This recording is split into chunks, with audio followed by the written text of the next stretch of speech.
Shalom, welcome to Next Generation Online Service.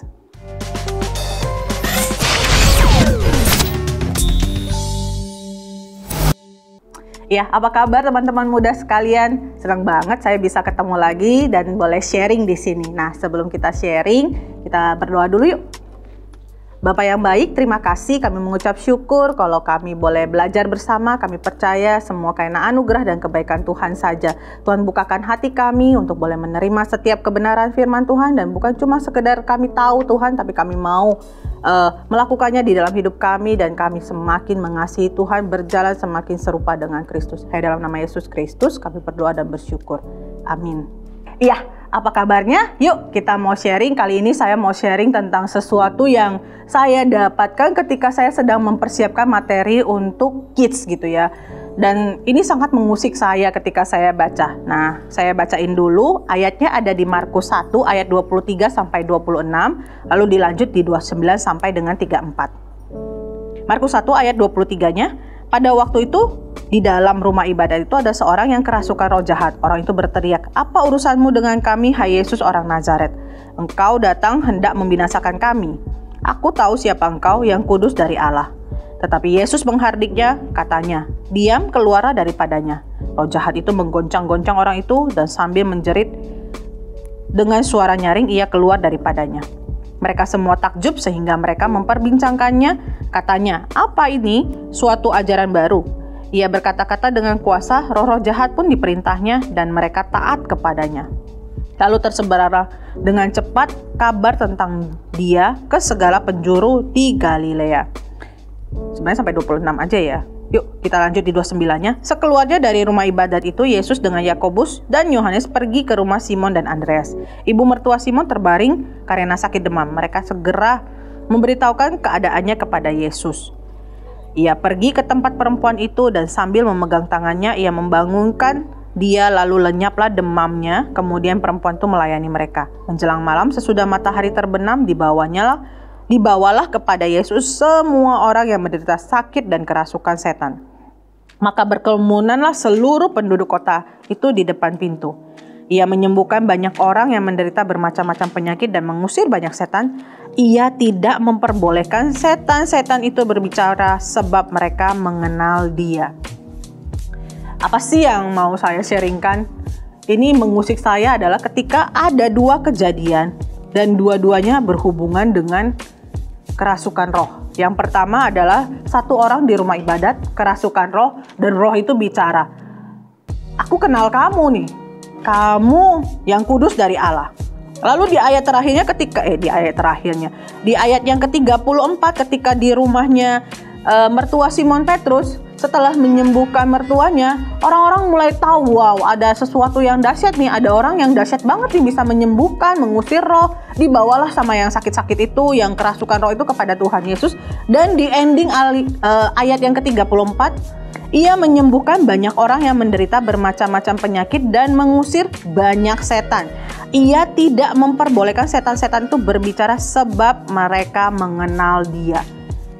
Yang kerasukan setan di rumah ibadat, setannya kenal sama Tuhan. Yang banyak ini juga Tuhan bilang, mereka kenal Tuhan. Setan kenal Tuhan loh. Wah, saya minder sebagai anak Tuhan. Saya kenal Tuhan nggak ya? Saya kenal nggak sih sama Yesus saya? Ini menjadi introspeksi diri saya. Seberapa dalam sih saya mengenal Tuhan saya? Jangan-jangan saya kalah. Kamu kebayang nggak sih ada orang lain yang lebih mengenal papah kamu dibandingkan kamu? Jadi kalau misalnya tiba-tiba teman kamu datang ke rumah kamu, "Om, gimana? Kemarin main golfnya keren banget." Terus kita, "Lah, papa kapan main golf?" Sedih nggak sih kita sebagai anak nggak kenal sama papah kita di surga seperti apa? Itu yang menjadi satu teguran buat saya untuk mengetahui, benar nggak sih saya sudah kenal Tuhan dengan baik? Nah, ini ada ciri-cirinya ternyata. Seperti apa sih orang-orang yang mengenal Tuhan? Seperti apa sih orang-orang yang mengenal Allah dengan baik?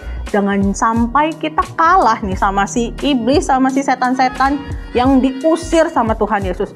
Yesus yang mengundang kita, Yesus yang memanggil kita, Yesus yang memulihkan hidup kita, menyelamatkan hidup kita, tapi kita nggak kenal. Sedangkan yang diusir aja bisa kenal, yang dipanggil datang kok nggak kenal. Yuk, kita cari tahu yuk. Kita ada di checklist ini apa tidak? Sebagai orang yang kenal Tuhan apa enggak? Yuk, yang pertama, buka sama-sama di 1 Yohanes 2. 1 Yohanes 2 ayatnya yang ketiga dan keempat. Dan inilah tandanya bahwa kita mengenal Allah, yaitu jikalau kita menuruti perintah-perintahnya. Barang siapa berkata, aku mengenal dia, tetapi ia tidak menuruti perintahnya, ia adalah seorang pendusta, dan di dalamnya tidak ada kebenaran. So, ciri-ciri yang pertama, orang yang bilang dia kenal sama Tuhan, dia tahu Tuhannya, dia pasti menuruti perintahnya. Iblis aja nurut kok sama Tuhan, masa kita anaknya enggak? So, mari checklist hidup kita, mari review hidup kita, mari mulai flashback lagi. Sudahkah kita menuruti perintah-perintahnya? Sudahkah kita melakukan semua yang Tuhan perintahkan di dalam hidup kita sesuai dengan firman-Nya? Karena setiap kali berdoa kita bilang makin hari makin serupa Kristus, makin hari kita berjalan serupa dengan Kristus. Endingnya adalah menjadi serupa dengan Kristus. Kristus taat sampai mati. Adakah kita taat? Adakah dalam kehidupan kita melakukan yang Bapa perintahkan? Yuk sama-sama kita cek diri kita. Seberapa sih saya sudah taat? Semakin kita berjalan, semakin kita taat sama Tuhan, semakin kita mengenal Tuhan kita. Saya sendiri merasakan hal itu ketika saya berjalan meninggalkan keinginan dunia, bukan berarti nggak ada keinginan lagi ya, maksudnya meninggalkan keinginan daging saya gitu ya. Semakin saya sesuai seturut dengan kehendak Tuhan, mulai berdoa, Tuhan saya punya keinginan sih, tapi biar kehendak-Mu yang jadi. Saya bisa melihat betapa luar biasanya kerja Tuhan di dalam hidup saya. Yang saya lihat, yang saya mau paling A dan B, tapi Tuhan bisa berikan sampai Z. Kalau kita menutup doa kita, biarlah kehendak-Mu yang jadi dan bukan kehendakku. Karena kehendakku terbatas. Yang saya mau kadang-kadang tidak saya bayangkan bakal sebesar itu. Ternyata Tuhan sudah siapkan yang besar. Yang perlu kita lakukan adalah taat. Lakukan perintahnya. Kalau Tuhan bilang tinggalkan, tinggalkan. Saya mau sharing sedikit ini tentang hidup saya pribadi. Ketika saya belajar untuk berdoa, Tuhan, buat saya bisa mau mengikuti kehendak-Mu dan belajar mengikuti kehendak-Mu. Tuhan gak langsung hidup lu aman-aman saja, justru langsung diperhadapkan pada ujian di mana keinginan saya pengen banget tapi bertentangan sama firman. Berani gak saya tinggalin? Ini masih pergumulan berat banget, pengen banget membenarkan diri, tapi Tuhan saya gak pengen kayak gitu, saya pengennya yang ini aja. Tapi balik lagi, ketika saya pengen mengenal Tuhan lebih dalam, karena janji Tuhan jauh lebih besar daripada yang saya mau. Berani nggak sih kita ninggalin dan taat sama perintahnya? Ini challenge buat saya, dan saya mau belajar untuk taat, tinggalin keinginan daging saya, dan mulai berjalan sesuai dengan kehendak Tuhan. Sama seperti doa-doa saya, biarlah kehendak-Mu yang jadi. Saya mau praktek itu. Supaya ketika iblis datang kepada saya, no, kamu tidak kenal Tuhan saya lebih daripada saya, karena saya mengikuti perintahnya. Malu saya kalau sampai iblis, lu gak kenal Tuhan lu sih, makanya lu gak tahu perintahnya bahwa lu gak boleh. Hello, buat orang-orang yang mulai merasa, ayo cari pasangan, terus kemudian di hadapannya ada pasangan tidak seiman, daripada gak ada, ya sudah saya ambil. Yang mulai menghadapi percabulan, ayo, pornografi, aduh bosan nih, YouTube buka, makin lama explore, makin pencet, makin klik kok makin seru, makin dalam, makin terlibat, mulai tinggalkan. Tuhan tidak suka hal yang demikian, dan kalau sampai kita melakukan itu, janji Tuhan apa? Minta ampun, Tuhan adalah setia dan adil. Itu yang pertama, kalau kamu kenal Tuhan, kamu pasti menuruti perintahnya. Ciri yang kedua, kita buka lagi 1 Yohanes 3, ayatnya yang ke-6. Karena itu, setiap orang yang tetap berada di dalam Dia tidak berbuat dosa lagi. Setiap orang yang tetap berbuat dosa tidak melihat dan tidak mengenal Dia. Jadi orang yang berbuat dosa terus-menerus itu tidak mengenal Tuhan. Saya nggak bilang saya nggak berdosa. Selama kita masih hidup, pasti. Karena Tuhan bilang apa? Tidak ada manusia yang tidak melakukan dosa. Semua orang sudah berdosa. Jadi saya pasti berdosa. Tapi apa yang membedakan kita adalah kita mau berubah. Kita tidak mau lagi hidup di manusia lama kita. Kita tidak mau terus-menerus hidup di situ. Jangan kayak sapi yang hobi banget berendam di dalam kubangannya karena enak, nyaman, adem gitu ya. Tapi apa yang terjadi? Kulitnya kotor, gatel gitu kan. Nyaman sesaat sih, adem sih sesaat. Tapi gatel nanti. Emang kamu mau selamanya di kubangan? Kan enggak. Jadi mari tinggalkan dosa lama kita. Yes, saya berdosa. Yes, saya pernah melakukan hal yang jahat. Yes, saya tidak menuruti perintah Tuhan. Tapi saya mau berbalik. Saya mau tinggalin. Karena Tuhan bilang apa? Kalau kamu mengenal aku, kamu tidak akan berbuat dosa lagi. So, bukan gak berbuat dosa, tapi lagi. Jadi berulang. Jangan mengulangi hal yang sama. Ciri orang yang kedua yang mengenal Tuhan adalah tidak melakukan dosa lagi. Oke. Lanjut. 1 Yohanes 4 ayatnya yang ke-7 dan 8. 1 Yohanes 4 ayatnya yang ke-7 dan ke-8. Kita baca. Saudara-saudaraku yang kekasih, marilah kita saling mengasihi sebab kasih itu berasal dari Allah. Dan setiap orang yang mengasihi lahir dari Allah dan mengenal Allah. Barang siapa tidak mengasihi, ia tidak mengenal Allah sebab Allah adalah kasih. So, kalau kamu bilang kamu kenal Allah, kalau kita bilang kita kenal Allah, harusnya kita saling mengasihi. Tidak ada yang namanya benci, tidak ada yang namanya dendam, tidak ada yang namanya kesel, pengen tabok gitu ya. Tapi kasih, karena Allah adalah kasih. Bisa nggak sih kita mengasihi?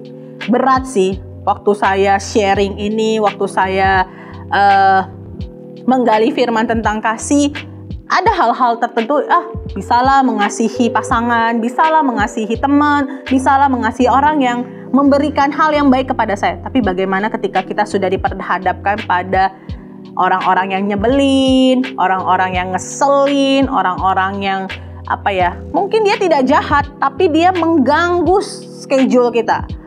Misalnya contoh, teman-teman yang pelayanan tapi datang telat. Nah, ngeselin tuh. Bisa nggak sih mulut kita untuk nggak nyap-nyap, tapi mengasihi dia? Nggak ngomel-ngomel bikin dia sakit hati, kemudian dia sedih, kemudian dia kecewa, kemudian tinggalin pelayanan. Tapi kita belajar untuk mengasihi. Dan level yang berikutnya adalah mengasihi musuh. Kalau yang tadi belum sampai ke titik dia sampai bikin kita benci ya, tapi ini sudah sampai titik musuh loh. Ini orang yang harusnya gua lawan nih. Tapi belajar mengasihi dia. Belajar mengasihi orang yang nyebelin, yang pengen rasanya gitu ya. Kalau bisa Tuhan segera panggil dia. Dia menghambat kehidupan saya. Dia membuat saya tidak bisa menunjukkan Tuhan. Justru itu adalah momen ketika semakin kamu dipres gitu ya, semakin kamu ditekan, harusnya kasih itu makin muncul. Ini juga introspeksi buat saya. Saya ketika ngomong, saya juga mikir nih, bisa nggak sih setiap hari ketemu sama orang, bisa nggak sih mengasihi, bisa nggak sih mulut saya kontrol. Kayak tadi perjalanan menuju ke sini, udah sore, macet, capek gitu ya seharian, tapi masih bisa nggak sih saya sabar di jalan menghadapi orang-orang yang bawa motor, ya ampun gitu ya. Nggak tahu ya dia, kalau mending ya kalau dia cuma nyerempet. Kalau sampai saya nabrak dia, bagaimana gara-gara dia nyebrang di depan saya padahal tidak boleh gitu ya. Ketika ini tadi barusan beneran kejadian adalah tidak pakai helm, terus dari arah kanan srum langsung ke kiri. Kesel banget rasanya. Aduh, ini orangnya bukannya khawatir karena kenapa-napa sih, takut dia mati aja ketabrak. Dan kalau disalahkan, salah dia juga. Udah langgar aturan, gak pakai helm, nyebrang sembarangan gitu kan. Tapi kan kita tetap yang disalahkan. Nah, belajar untuk tahan diri, belajar untuk mengasihi. Mungkin dia lagi kebelet gitu ya, mau cepet-cepet gitu. Jadi ada 3 ciri yang bisa saya sharekan. Jangan sampai kita kalah dengan roh jahat. Jangan sampai kita kalah sama setan-setan yang bisa mengenal Allah. Ketika dia melihat kuasa yang dahsyat, pada Tuhan bilang, aku memberimu kuasa. Jadi kuasa yang sama yang ada di dalam diri Tuhan Yesus ada di dalam diri kita. Jadi ciri-cirinya yang pertama adalah menuruti perintahnya Tuhan. Lalu yang kedua, gak berbuat dosa lagi. Jadi jangan ulangi lagi. Kalau sudah tahu salah ya jangan ulangi. Yang ketiga, mengasihi. Ini 3 cirinya, barometer kita, checklistnya kita. Sudah sih saya menuruti firman? Sudah nggak saya tidak melakukan dosa yang sama? Atau saya sering sekali mengulangi dosa yang sama? Hari ini marah, besok marah, bahkan kadang double lebih marah lagi daripada kemarin. Ayo berbalik. Lalu yang ketiga, mengasihi. Kalau kita bisa melakukan itu, percayalah. Kalau Tuhan bilang, aku mengenal kamu karena dia melihat tanda-tanda ini. Tapi kalau Tuhan bilang, aku tidak kenal kamu karena dia tidak lihat tanda-tanda ini. Jadi kayak dari kejauhan, saya kenal nih orang. Kode-kodenya mirip. Kode-kodenya sama dengan yang saya tentukan. Kayak saya janjian sama orang ya. Nanti kita janjian pakai dress code merah ya. Jadi begitu saya ngeliat dia pakai dress code merah, saya kenal dia orang yang saya janjian. Atau kalau kita pergi rombongan gitu ya, di antara sekian banyak rombongan orang ketika di tempat wisata, gimana sih saya bisa mengenali rombongan saya yang mana, orang-orangnya saya yang mana, kalau dia sama denganku. Tuhan adalah Tuhan yang taat. Yesus itu selalu taat sampai mati di kayu salib. Tuhan tidak melakukan dosa. Ini kasih bonus loh, lagi. Jadi masih berdosa tapi tidak mengulangi lagi. Lalu yang ketiga adalah mengasihi. Sudah pasti Yesus kurang mengasihi apa gitu ya sampai memberikan nyawanya. So mari kita lakukan. Saya sharingnya sampai di sini. Hopefully ini bisa memberikan kita insight gitu ya, kembali reminder. Saya percaya teman-teman pasti tahu, tapi kadang suka lupa. It's okay, lupa itu wajar, tapi jangan sampai terus-terusan lupa. Kalau sudah diingetin, ayo kembali. Yuk kita tutup. Bapak yang baik, terima kasih sudah mengingatkan kami. Kami tidak mau kalah dengan iblis ataupun setan-setan yang bisa mengenal Allah. Kami tahu Allah terus merimain kami bahwa di dalam hidup kami punya kuasa yang sama seperti Kristus. Dan ciri-ciri orang yang memiliki kuasa, memiliki karakter Allah adalah orang yang mengasihi, tidak berbuat dosa lagi, dan melakukan perintah Tuhan. Terima kasih Tuhan Yesus untuk ingatkan kami. Kami mau berjalan, kami tahu kami nggak sanggup sendiri, tapi tangan Tuhan yang akan terus memegang kami berjalan selangkah demi selangkah, sehingga pada akhirnya kami boleh semakin hari serupa dengan Kristus dan Kau dapati kami setia. Terima kasih Tuhan, hanya dalam nama Yesus Kristus kami berdoa dan bersyukur. Amin. Nah, sampai di sini kita ketemu lagi di lain kesempatan. Tuhan Yesus memberkati. Dah.